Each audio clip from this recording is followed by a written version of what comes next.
नमस्कार, मैं कमलेश कबीर आपका एक बार फिर स्वागत करता हूं इस नए एपिसोड में। आज हम बात करेंगे पत्रकारिता की। वैसे तो मैं इस पेशे से जुड़ा हुआ नहीं हूं, लेकिन पत्रकारिता की जिस तरीके से विश्वसनीयता खराब हुई है, क्यों हुई है, मुझे लगता है कि हम लोगों को इसके ऊपर भी बात करनी चाहिए। अब पहली बात होती है पत्रकारिता। पत्रकारिता का मतलब होता है बिना किसी पक्ष के अपने व्यूज रखना, अपना आकलन करना और किसी भी खबर को प्रदर्शित करना, दिखाना। लेकिन इसमें एक बात जो है वो मैं हमेशा जोड़कर देखता हूं और मैं हमेशा जो है वो इसकी बात भी करता हूं। पत्रकारिता की जब हम बात करते हैं तो एक पत्रकार होने के नाते कोई भी व्यक्ति जो भारत का नागरिक है, अगर वो पत्रकार नहीं भी है तो उसके ऊपर भी ये बात लागू होती है। जब 18 साल का वो व्यक्ति होता है तो उसको मतदान करने का अधिकार होता है, और अगर कोई भी व्यक्ति इस प्रक्रिया में भाग लेता है तो वो किसी ना किसी को वोट जरूर करता है। जैसे मैं हूं, तो जब भी लोकसभा चुनाव या विधानसभा के चुनाव होंगे तो मैं उसमें पार्टिसिपेट जरूर करता हूं, मैं अपना वोट जरूर देता हूं। तो अगर मैं वोट दे रहा हूं किसी राजनीतिक दल को, तो डेफिनेटली मेरी विचारधारा उस राजनीतिक दल से मेल खाती है। तो ऐसे में जाहिर सी बात है कि आपका आकलन का जो स्तर है उस तरफ उसका झुकाव जो है वो थोड़ा बहुत दिखाई जरूर देगा। इसको कभी भी आप जो है वो नकार नहीं सकते। इसका दूसरा पहलू ये होता है कि एक आप झुकाव की बात कर सकते हैं, और लेकिन एक होता है पक्षपातपूर्ण पत्रकारिता करना। ये दोनों बातें अलग अलग होती है। और पक्षपातपूर्ण पत्रकारिता में जब कोई पत्रकार पड़ जाता है तो फिर वो झूठी खबरें दिखाना जो है वो शुरू कर देता है, क्योंकि उसको सिर्फ और सिर्फ एक एजेंडा, एक प्रोपेगेंडा जो है उसका नैरेटिव सेट करना होता है। इसलिए प्रमुखतया से ये दो बातें जो है वो जरूर हमें जहन में रखनी चाहिए। तीसरा, अगर हम बात करें कि आखिर 2014 के बाद से अचानक से 2015 या मैं कहूंगा कि उसके भी थोड़ा बाद में अचानक से बहुत सारे राजनीतिक विश्लेषक आपने देखा होगा सोशल मीडिया पर, और हर कोई जो है वो पत्रकार बनना शुरू हो गया। तो सवाल उठता है कि इसकी जरूरत क्यों पड़ी, आखिर 2014 से पहले ऐसा चलता क्यों था। तो जब हम पत्रकारिता की बात करते हैं तो आपको यह भी समझना पड़ेगा, क्योंकि कोई भी सरकार पत्रकारों के साथ अपना तालमेल बिठाकर चलती है, मीडिया चैनल्स के साथ में, और कुछ खबरों को जो है वो दबाया भी जाता है। इससे भी कोई जो है वो अछूता नहीं है, कुछ कम तो कुछ ज्यादा। तो 2014 से पहले आप देखोगे तो यूपीए 2 के सरकार में बहुत सारे भ्रष्टाचार के केस हुए। तो उस वक्त किस तरीके से मीडिया का इस्तेमाल किया गया होगा, इसको भी हमें जो है वो जहन में जरूर रखना चाहिए। और इससे भी बड़ी बात यह थी कि 2014 से पहले जितने भी जो पत्रकार थे वो अचानक से नरेंद्र मोदी के खिलाफ कैसे हो गए। आप देखिए, जितने भी जो पुराने पत्रकार हैं उनमें से 80% से लोग जो है वो नरेंद्र मोदी के खिलाफ सुबह से शाम तक एक फेक नैरेटिव चलाने का पूरा प्रयास करते हैं भरपूर।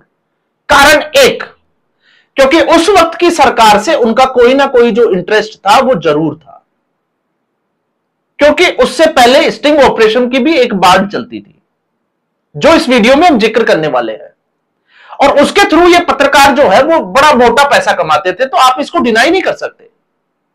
तो 2014 के बाद में ये दुकानें जो है वो बंद हो गई। 2014 से पहले ये पत्रकार लोग जो है वो प्रधानमंत्री के साथ, प्रधानमंत्री के हवाई जहाज से विदेशों में यात्रा करते थे, और सरकारी पैसों के ऊपर होटलों में रुकना और अय्यासी करना, यानी कि पार्टियां करना, ये सारी सुविधाएं सरकार की तरफ से इन पत्रकारों को मिलती थी। और इसलिए ये पत्रकार जो है वो चरण चुंबक पत्रकार थे। तो आज भी आप देखिए कि उनको ये लगता है कि अभी के जो पत्रकार है वो भी शायद ऐसे ही करते हैं। तो आप देख लीजिए, जिनका झुकाव भारतीय जनता पार्टी की तरफ है या जो देश हित की बात करता है, उन पत्रकारों को क्या सरकार की तरफ से कोई पैसा मिलता है क्या, जिनको हम गोदी मीडिया कहते हैं। अगर आप इसको रिसर्च शुरू करोगे तो आपको पता चलेगा कि आप पैसा तो छोड़ दीजिए, ऐसे लोगों को जब विपक्षी पार्टियां अपने शासित राज्यों में एफआईआर दर्ज कराती है तब भी भारतीय जनता पार्टी का सपोर्ट नहीं मिलता है। लेकिन उन पत्रकारों के लिए जो उस वक्त के पत्रकार थे, उनके लिए आज भी वो राजनीतिक दल जो उस वक्त सत्ता में थे, वो रात दिन जो है वो खड़े रहते हैं। तो अब इससे आपको जो है वो शायद एक चीज बात जो मैं समझाने का प्रयास कर रहा हूं वो आपको समझ आई होगी। अब हम आते हैं राजदीप सरदेसाई की। उनमें से एक उदाहरण और बेस्ट एग्जांपल मैं हमेशा मानता हूं कि वो राजदीप सरदेसाई से अच्छा उदाहरण नहीं हो सकता। राजदीप सरदेसाई एक वक्त था जब गुजरात का विकास मॉडल पेश किया जाता था, लेकिन उस मॉडल को फेल करने के लिए, हिंदू आतंकवाद की थ्योरी गढ़ने के लिए सत्तारूढ़ दल जो है वो बड़ा लालायत था। तो नरेंद्र मोदी और राजदीप सरदेसाई की खींचतान इसी का एक नतीजा था। क्योंकि जब नरेंद्र मोदी ये कहें कि आपको राज्यसभा का टिकट चाहिए तो मामला गंभीर है। और उसी कड़ी में सोहराबुद्दीन एनकाउंटर, जिसमें आपको पता होगा अमित शाह को तड़ीपार कर दिया गया था, तो तड़ीपार का जो चलता है वो उसी का काम है। तो उस वक्त एक आईपीएस हुआ करते थे गुजरात के, और उन गुजरात के जो आईपीएस थे, उन आईपीएस जिनका नाम था राजीव त्रिवेदी, जिनके ऊपर Sohrabuddin encounter the inside story के नाम से एक IBN 7 के ऊपर, CNN के ऊपर 30 मिनट का एक कार्यक्रम जो है वो प्रसारित किया गया था, जिसमें ये जो आईपीएस महोदय है इनके ऊपर इस तरीके से जो है वो बात की गई थी कि इन्होंने कौसर बी जो सोहराबुद्दीन की पत्नी थी उनको कार में बिठाया। वो कार जो है वो फर्जी नंबर प्लेट लगे हुए थे और उस कार का इस्तेमाल किया गया उनके एनकाउंटर के लिए, मुठभेड़ के लिए। बाद में मामला जो है वो कोर्ट में गया, मानहानि का केस जो है वो दायर हुआ। 2011 में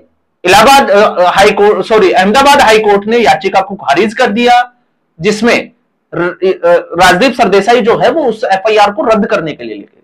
2015 में सुप्रीम कोर्ट ने, और उसके बाद 2019 में राजदीप सरदेसाई को माफी मांगनी पड़ी। फिर उसके बाद में आगे मामला चलता है जिसका हम जिक्र कर रहे हैं कि आज क्यों उसकी बात की जा रही है। 2011 में दिल्ली में, क्योंकि उस वक्त कोबरा पोस्ट जो है वो स्टिंग ऑपरेशन के नाम से जाना जाती थी, जैसे उसके बाद में आई थी तहलका न्यूज, और ये सिर्फ और सिर्फ इस पैसे में वो लोग जुड़े हुए थे जिनको मोटा पैसा कमाना था। बहुत सारे पत्रकार इसमें जेल भी गए। आपको सुधीर चौधरी का भी वाकया जो है वो पता ही होगा। तो उस वक्त अजीत सिंह टोकस जो मुनीरका से दिल्ली में भारतीय जनता पार्टी के पार्षद थे, उनके ऊपर एक रिपोर्टिंग की गई, और ये रिपोर्टिंग थी 6 दिसंबर 2011 और 7 दिसंबर 2011 को उसी न्यूज चैनल IBN 7 जो आज का न्यूज 18 है। और उस वक्त यह आरोप लगाया गया कि जो अवैध निर्माण चल रहे हैं नगर निगम की देखरेख में, तो नगर निगम के पार्षद जो है वो वहां पर अवैध वसूली करते हैं, जिसमें अजय सिंह टोकस एक थे। इस रिपोर्टिंग को देखते हुए दिल्ली लोकायुक्त ने स्वतः संज्ञान लिया, और स्वतः संज्ञान लेने के बाद में मामला दर्ज हुआ, और दर्ज होने के बाद में कोबरा पोस्ट और IBN 7 को, जिसमें राजदीप सरदेसाई को जो कथित ऑडियो चलाया गया था उसकी मूल कॉपी पेश करने की सबूत के तौर पर आदेश दिया गया, लेकिन ऐसा नहीं कर पाए। ये वो मामला चल रहा है। उसके बाद में अजीत सिंह टोकस मानहानि का केस दर्ज कराते हैं, और मानहानि के केस में राजदीप सरदेसाई ऐसा कुछ नहीं कर पाते, तो चुपके से अंग्रेजी में बोलकर, अभी आपने देखा होगा एक पोस्ट भी डाली है अंग्रेजी में, इसलिए ताकि आप लोगों जो है वो समझ नहीं पाओ। उत्तर भारत में जो है वो ये थोड़ी सी समस्या रहती है। तो उन्होंने माफी मांग ली बिना किसी शर्त के। इसके अलावा और मैं एक दो घटनाओं का जिक्र कर सकता हूं, जिसमें 2014 में जब प्रधानमंत्री नरेंद्र मोदी प्रधानमंत्री बने थे, तो उसके बाद में अमेरिका ने, क्योंकि उससे पहले कांग्रेस पार्टी ने अमेरिका से बैन करवा रखा था कि वीजा नहीं मिलेगा नरेंद्र मोदी को, लेकिन 2014 में उनको इनवाइट किया गया मेडिसन स्क्वायर, वो पहुंचे न्यूयॉर्क, तो राजदीप सरदेसाई भी वहां पहुंचे थे, और आई थिंक वहां पे झड़प हुई थी जिसमें राजदीप सरदेसाई को एक थप्पड़ भी जड़ दिया था। ये उलझते हुए दिखाई दिए थे, वो भी एक जो है वो मामला उस वक्त आया था। तो ये कितने उखड़े हुए हैं इससे आपको अंदाजा लगेगा। इसके अलावा किसान आंदोलन जब चल रहा था, तो आपने देखा होगा जब लाल किले के ऊपर चढ़ाई करने के लिए कुछ अराजक तत्वों ने ट्रैक्टर लेके लाल किले की तरफ घुमा दिए थे, तो एक स्टंटबाजी के चक्कर में एक नौजवान की मौत हो गई थी। और राजदीप सरदेसाई ने उस वक्त, क्योंकि ये इंडिया टुडे से जुड़े हुए थे, तो उन्होंने रिपोर्ट ये की थी कि पुलिस की गोली से जो है वो एक युवक की मौत हो गई। और उस वक्त अरुण पुरी को लेकर भी, और आपने देखा होगा राजदीप सरदेसाई के ऊपर राजद्रोह का केस भी चला था, अरुण पुरी को माफी मांगनी पड़ी थी। लेकिन अगर इस मानसिकता को समझना है तो इस मानसिकता के पीछे आपने देखा सुप्रिया श्रीनेत, राजदीप सरदेसाई, रवीश कुमार, अभिसार शर्मा, ये उसी एक पौध जिसको हम कहते हैं नस्ल।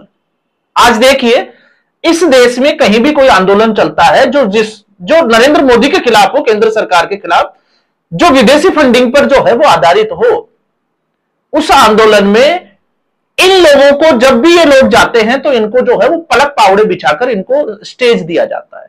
क्यों दिया जाता है? आपको थोड़ा सा जो है वो इस पर जोर डालने की जरूरत है।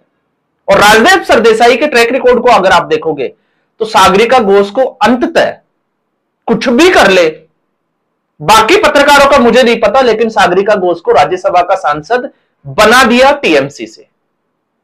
और टीएमसी का इस वक्त पश्चिमी बंगाल में क्या हालात है, राष्ट्रपति शासन जो है वो सरकार क्यों नहीं लगा रही, ये तो हम नहीं कह सकते, लेकिन उस स्थिति में पश्चिमी बंगाल को ममता बनर्जी की सरकार ने पहुंचा दिया। लेकिन राजदीप सरदेसाई और उनकी पत्नी राज्यसभा की सांसद है, तो डेफिनेटली राजदीप सरदेसाई टीएमसी के खिलाफ तो बोलता हुआ दिखाई नहीं देगा। इसलिए मैंने कहा था कि आज का जो मीडिया है और जो पहले का मीडिया था उसमें क्या फर्क है, और आज भी हम लोग जो है वो उसको उसी नजर से देखते हैं। और क्यों देखते हैं इसका कारण साफ तौर से है। लेकिन फिर मैं आपको कहूंगा कि अगर आप सुनने वाले भी किसी विचारधारा से है, आपने देखा होगा अगर आप अभी कांग्रेसी विचारधारा से है तो आपको मैं अच्छा नहीं लग रहा हूं, क्योंकि मैं ये बातें बता रहा हूं। और अगर आप भारतीय जनता पार्टी की विचारधारा से है तो आपको जो है वो, अगर आपकी आइडियोलॉजी से मैं मैच कर रहा हूं तो आपको मैं अच्छा लगने लगूंगा। लेकिन एक पत्रकारिता ऐसी भी होती है, और मुझे लगता है कि हमेशा जो है जो भी पत्रकार है उनको फैक्ट्स पे जरूर ध्यान देना चाहिए। झुकाव जो है वो आपका 90-10%, मतलब 10% आपका झुकाव जो है वो चल सकता है, लेकिन उसके लिए आपके फैक्ट्स जो है वो स्ट्रांग होने चाहिए। लेकिन जब भी आप इन लोगों का विश्लेषण देखोगे तो वो फैक्ट से दूर सिर्फ और सिर्फ जो है वो झूठ के प्रोपेगेंडा पे आधारित है, जिसका मकसद होता है नरेंद्र मोदी की छवि को खराब करना, धूमिल करना। फिर चाहे देश विरोध में भी कोई बातें अगर बोलनी है तो ये लोग जो है वो हिचकिचाते नहीं है। तो आज के एपिसोड में बस इतना ही। उम्मीद करूंगा वीडियो एपिसोड आपको पसंद आया होगा। वीडियो को लाइक करें, शेयर करें, चैनल जरूर सब्सक्राइब करें। धन्यवाद।